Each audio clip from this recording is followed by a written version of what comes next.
If you need to know why I'm in the void, watch the previous video, but that's not important. What is important is that there's a lot of Tetris games out there that claim to be the sequel to Tetris, and none of them actually are. Let's talk about it. Tetris!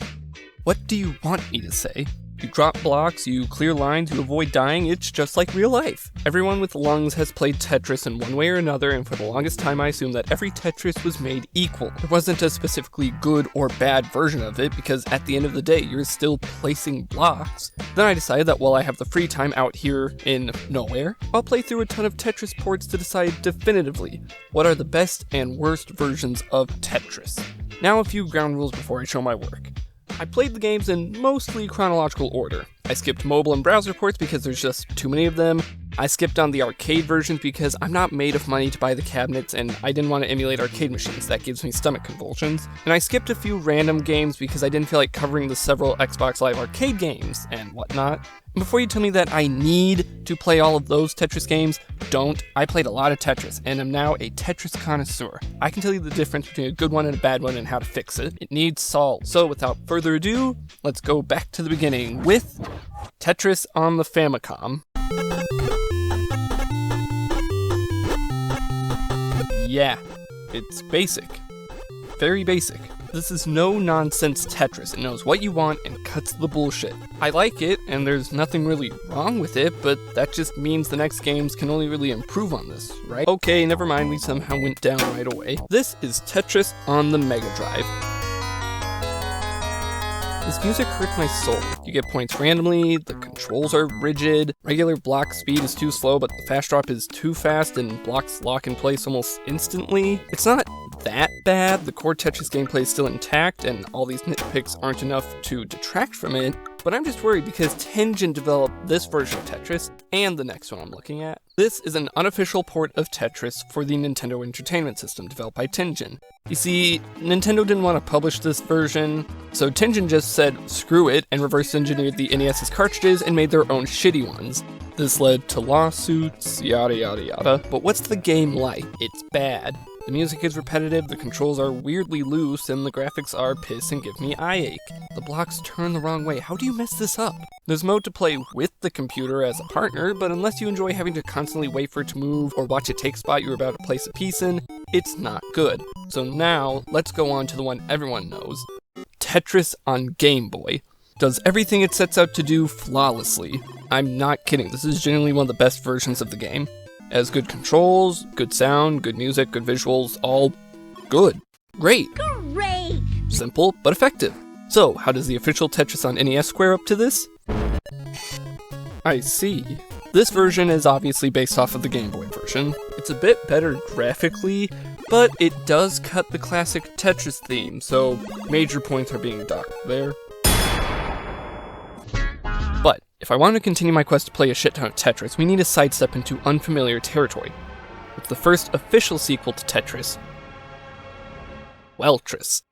It was designed by the original Tetris designer Alexei Pajitnov, and it's strange. You see, instead of dropping pieces down a 2D hole you view from the side, you're looking down at a 3D hole. Oh, I get it. Pieces go along the wall and fall to the bottom, but they have a weird gravity mechanic to them. Like, if they're falling from the right wall, they fall to the bottom, but continue right along to the left side of the bottom. I'd use a sea moon allegory, but I don't want to spoil much of part 6. And after you wrap your head around the weird gravity, sometimes the walls turn red and you can no longer put pieces on them. It's confusing, it's silent except for when you're messing up, and it also has the cardinal sin of introducing new pieces that aren't 4 squares long. This is wrong. Just wrong. Alexei, why would you overcomplicate Tetris? Please tone it down. Well, it is much more simpler. Hatris, the third official Tetris game designed by Alexei, and I have a feeling I wasn't the only one complaining about Weltris's difficulty. Alexei said, fuck it, you get hats. You drop a pair of hats down onto random heads and try to get a stack of 5s. You can move them left or right, drop it down faster, swap the 2 hats. It's not bad, it controls well, it sounds nice and everything, and it's absolutely better than Weltris. Now we've gone too simple. I'm looking for a game that sits somewhere in the middle of these two, between piss easy and being trapped down well. The next game was also designed by Alexei, so let's hope it sits somewhere good in that range.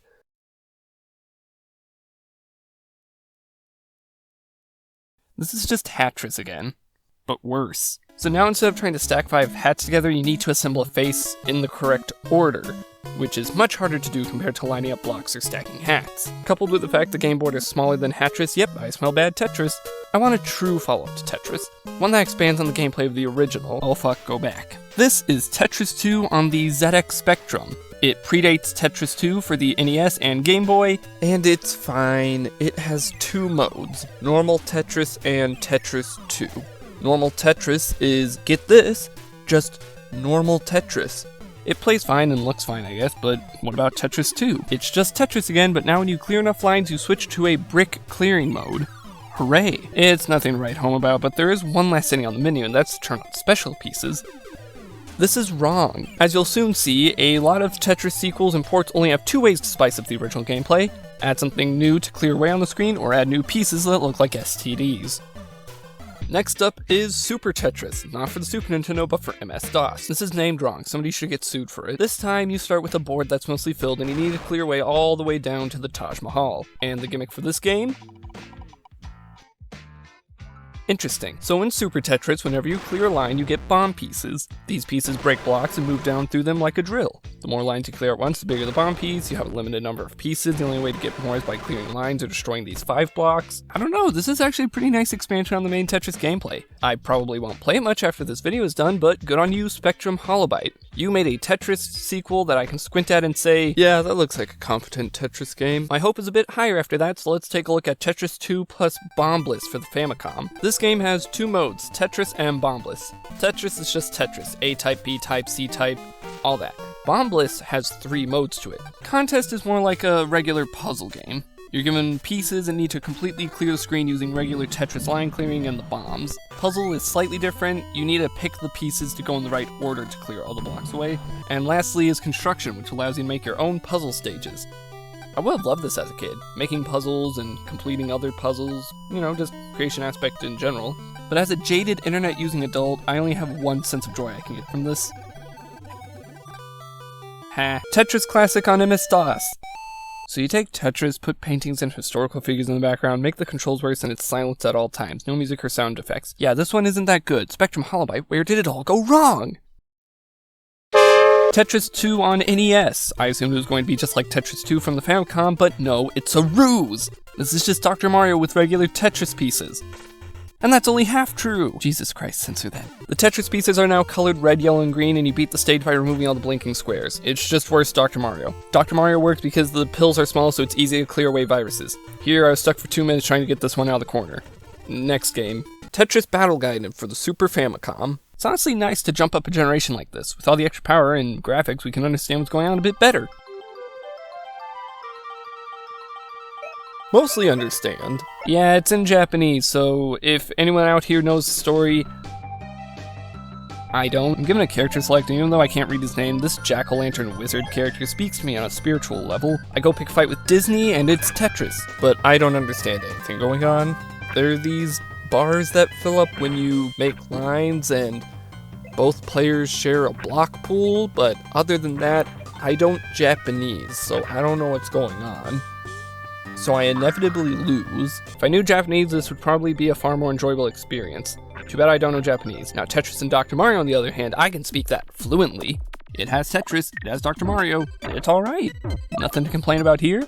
Then there's Super Tetris 3. This game confuses me. So there's Super Tetris for MS-DOS and Super Tetris 3 for Super Famicom, but there's no Super Tetris 2 for either of those systems. There is Super Tetris 2 and Bombliss, but that's just a Super Famicom port of Tetris and Bombliss. Keep up, this is important. Super Tetris 3 has 3 modes. Classic Tetris is just Tetris, and Magicless just confuses me. You can change the color of the pieces, but I can't tell if it does anything beneficial. It does make me happy to sort the colors though. The third mode is Sparkless, and it's basically Bombliss from before, but swap bombs out for lightning, and I think I like it a bit more. Super Tetris 3 is pretty good all things considered. Now let's hurt our eyes with the Virtual Boy. The Virtual Boy had 2 Tetris games on it. First one up is V-Tetris. Sorry I couldn't figure out how to get the emulator to display red, so you get the default and much better looking purple. I don't know how many Virtual Boy purists are going to watch this, so I want to cover all my bases with apologies. Apologies aside, V-Tetris is good. More than that, it's actually great. It controls really well, the graphics are nice and have a weird charm to them that I totally dig. The music is really catchy, even if it isn't the regular Tetris theme. Everything here is about on par with the original Game Boy Tetris. The only real downside is that when the pieces start reaching the top, the music shifts from nice bubbly space trip to kicking in my fight or flight response. Other than that, I'm surprised how solid V Tetris on the Virtual Boy is. Could that mean the other one? No, it's bad. 3D Tetris on Virtual Boy. Take Weltris. Force it to always display in a stereoscopic 3D view. Give all the Tetraminos face and limbs. And make the controls confusing. This sucks. Well, how about Tetris Blast on Game Boy? We're back on familiar hardware with a brand new game. Tetris returns with a blast. Actually, it's just Bombliss again. What? Yeah, they surgically removed Bombliss from the Famicom and slapped it on Game Boy. The only difference is this new mode where you fight a brick of butter in the physical manifestation of measles. Nintendo, you swine! How dare you repackage an older game and market it as something new? Well, at least we got something new with Tetris Attack. This is another ruse! Tetris Attack is just a reskin of a different puzzle game called Panel de Pon. It doesn't even play anything like Tetris. It's a fine game, but I'm tired of getting catfished by all these cartridges. I'm moving to CDs with Tetris Plus on PlayStation. Tetris Plus only has 2 modes I feel bothered enough to explain. Classic and Puzzle. Classic mode is Tetris and it plays alright. Turning's alright, graphics alright, there's a bit of a delay between pieces being set down and actually being locked in, but overall, Tetris. Puzzle mode is just slightly worse. You gotta navigate this little professor to the bottom, it's boring and it's easy. I beat the first 2 stages by only placing 1 block, but by complaining about it 27 years after it released, I don't know what I'm accomplishing. My trust issues concerning cartridges have gone away, so let's go to the Nintendo 64 for a game that will surely be Tetris. It's not. Tetrisphere on Nintendo 64 is not Tetris. It's not even half Tetris and the title promised that. The tutorial lasted over 3 minutes, and I still don't think I can really tell you how to play correctly. So you place pieces down on this sphere to make similar shaped ones disappear to free these things that look like the unholy offspring of a Chuzzle and a Pokeball. It's weird, and I can't even give it the benefit of calling it fun. This is a Tetris you use for interrogation. Well, when Nintendo fails at something, Sega should also be able to fail, so let's move on to Tetris 4D for the Sega Dreamcast. Nintendo had 2 attempts at Tetris in 3 dimensions, and they both stunk, so I have very little faith in Sega adding a 4th one. And the verdict is... it's just Tetris. Like just standard block-dropping, line-clearing Tetris. Sega, you should know better than to scare me with a subtitle like this. It's not bad, hell, it's good. Probably one of the better console ports from this era so far. I'm just confused by the name. Confusing names aside, here's Tetris 64. I've only played like 20 of them so far. Where were the other 44 before this? Tetris 64 has 3 modes. Classic is the same song and dance as before, ABC type included. However, it does have the best gimmick mode since Bombliss, and that's Giga Tetris. It's Tetris, but some of the pieces are big. It's a simple change, but still a fun one. Clearing a line with a big piece causes it to break into smaller pieces to fall down, and it's neat, okay? I like the big pieces, it's funny. There's also Bio Tetris, you have extra pieces, that's weird, and there's a heart, that's weird, I gave up after 2 minutes. Next we have the new Tetris. Nothing about this game is new. There's Marathon, which is just regular Tetris, there's Sprint, which is just Tetris with a time limit, and there's Ultra, which is just Marathon with a timer that ticks up. My final verdict? The next Tetris on PS1.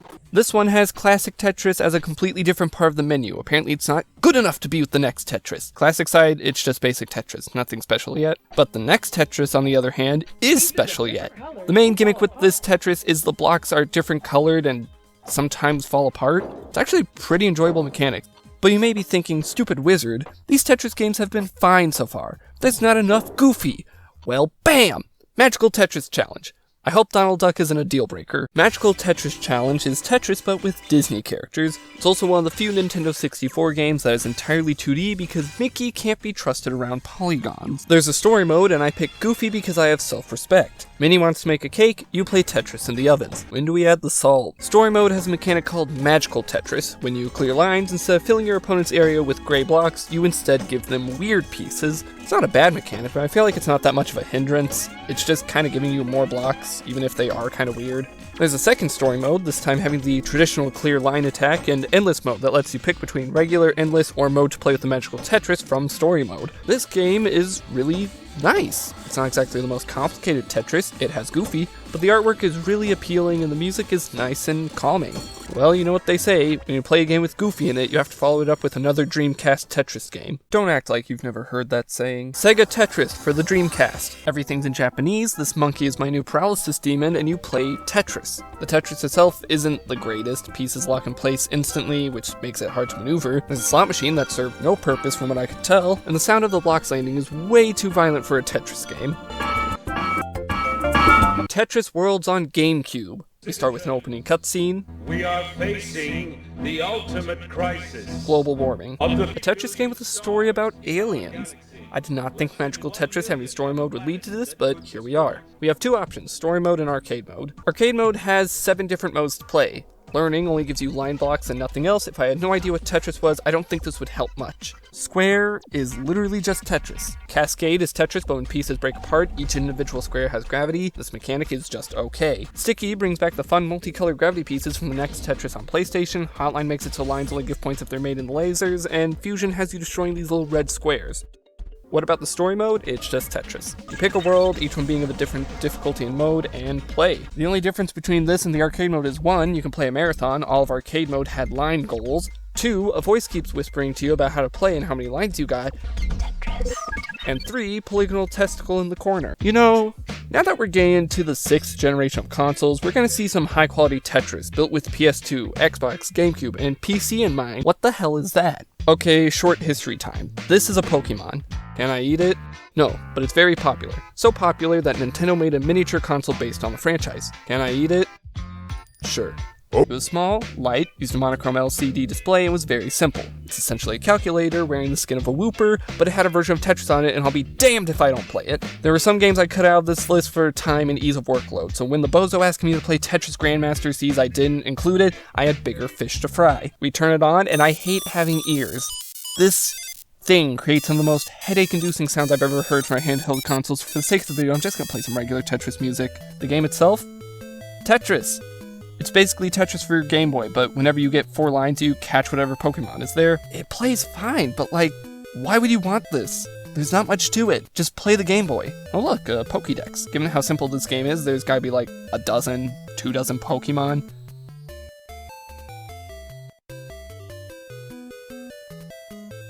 Oh my god. Now personally, I don't want to be the very best like no one ever was, so I'll leave the task of collecting every Pokemon in Pokemon Mini Tetris up to anybody else. Who am I kidding? Put it on the list of future videos. God, I'm getting tired of Tetris, let's wrap it up. There's a reason I skipped over a lot of the nothing Tetris games, like the ones on Xbox Live Arcade and the EA published mobile and PS3 games. For what I've seen, they're just Tetris. I'm looking for something more. Something with gimmicks. Something. Special shoutouts to Tetris Party Deluxe and Tetris Ultimate. There's Puyo Puyo Tetris, both 1 and 2. These are pretty good games as well, though I'm not a big Puyo Puyo Mean Bean Machine fan, so about half of this isn't my cup of tea, but I will acknowledge that Sonic is in the second game, so it's probably not that good actually. Tetris 99, I stink at this game. You know, most of these Tetris games range from bad Tetris with bad gimmicks to alright Tetris with alright gimmicks. Some of them were good, but I want one that can wow me. I want a Tetris game that has a great balance of old and new. Gimmicks that don't lose their luster after only a few minutes. As charming and simple as the original Game Boy release. I want... Holy shit, this game is amazing! It's got the main Tetris marathon mode, line clear versus battle with compeers, and 5 whole other modes, all with unique feels to them. There's catch, where you play as a single Tetris block, trying to catch falling pieces and make squares to blast out at the other pieces. There's mission, where you have to do specific objectives, like clear 2 lines with a specific piece, or clear lines using only L's. There's a puzzle mode, where you pick which block goes in what order to clear all the pieces. Touch mode, which is a surprisingly good minigame that uses the touchscreen to move Tetris pieces. And finally, push mode, where you do a head-to-head battle to push your opponent to the other end of the screen. This would already be a solid Tetris port on its own, but it also has an amazing presentation to it.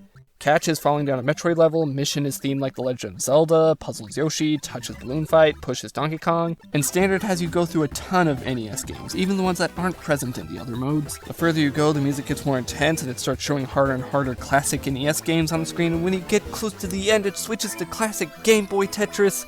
This is the best port of Tetris.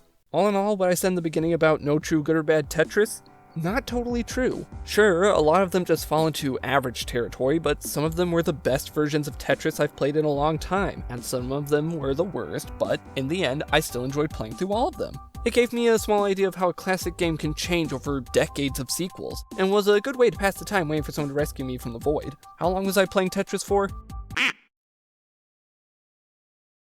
Okay, did not pass the time very well, time to start collecting those Pokemon.